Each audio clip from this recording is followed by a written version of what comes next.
हरिया डाँडाकाँडाको बीचबाट चाँदीका धर्सा जस्तै तल झरिरहेको पानी, चिसो हावासँगै मिसिएको झरनाको गर्जन, वरिपरि फैलिएको घना जङ्गल र प्रकृतिको काखमा लुकेको एउटा अनुपम उपहार। यो हो सल्यानको धागेछरा झरना।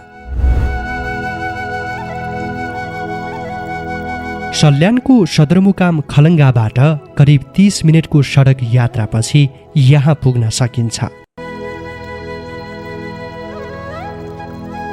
कालीमाटी गाउँपालिका 3 जुगेनामा अवस्थित धागेछरा झरना कुनै चित्रकारको कल्पनाभन्दा कम छैन। यो प्राकृतिक सम्पदा आज सल्यानको पर्यटन क्षेत्रको नयाँ परिचय, नयाँ आकर्षण र नयाँ सम्भावनाको केन्द्र बन्न थालेको छ।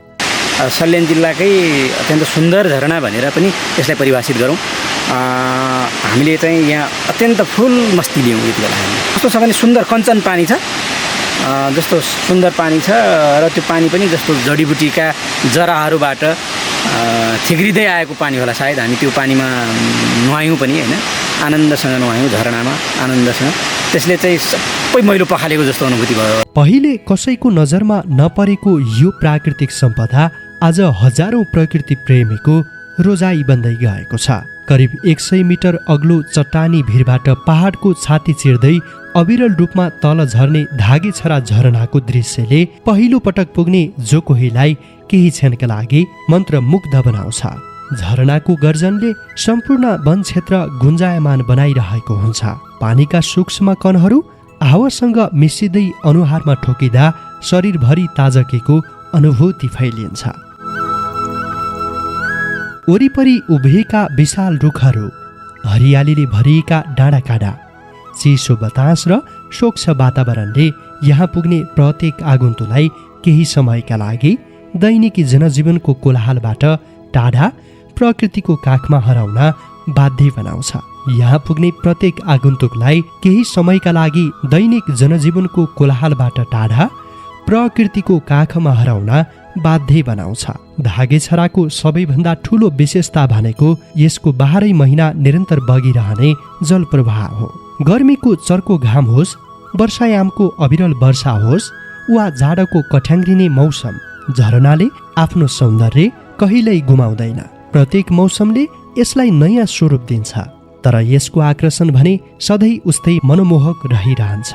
केही वर्ष अघिसम्म यो झरना स्थानीय बाहेक धेरैका लागि अपरिचित थियो। प्रचार प्रसारको अभाव, पर्यटन पूर्वाधारको कमी र पर्याप्त जानकारी नहुँदा प्रकृतिको यो अनुपम सम्पदा लामो समयसम्म ओझेलमै रह्यो। तर अहिले यो झरना खुबै चर्चामा छ। अहिले बिदाका दिन यहाँ परिवारसहित घुम्न आउने आन्तरिक पर्यटक, प्रकृति प्रेमीहरूको बाक्लो उपस्थिति देखिन्छ।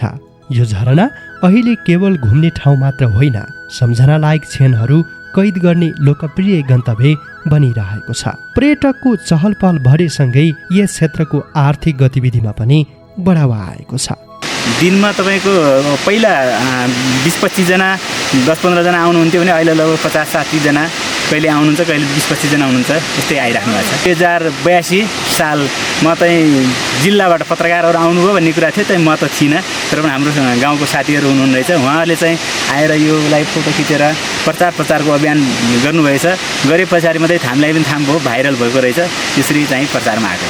अहिले धेरै राम्रो भएको छ, किनभने यहाँको व्यवसाय बढिराखेको छ। किनभने यहाँका जुन दोकानहरूमा अब आउने जाने खाने होइन, बस्ने उठ्ने, अब यहाँको जस्तै केरा भालेहरू भनौँ न होइन, कुखुराहरू बिक्री वितरण अत्याधिक मात्रामा भइरहेको छ। धागेछरा झरना सल्यानको सदरमुकाम खलङ्गाबाट करिब 30 मिनटको सवारी यात्रामा पुग्न सकिन्छ।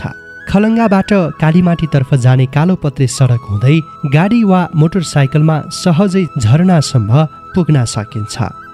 दाङको तुलसीपुरबाट करिब 2 घण्टा तथा सुर्खेतको बोटेसौरबाट पनि करिब 2 घण्टाको यात्रामा यो प्राकृतिक गन्तव्यमा पुग्न सकिन्छ। सडक सुविधा झरनाको नजिकसम्म पुगेकाले यहाँको यात्रा अझ सहज र सुरक्षित बनेको छ। सौन्दर्य छ, सहज पहुँच छ, वर्षभरि बग्ने पानी छ, अनि पर्यटकलाई लोभ्याउने शान्त वातावरण पनि छ। अब आवश्यक छ पूर्वाधारको थप विकास र प्रभावकारी पर्यटन प्रवर्धन।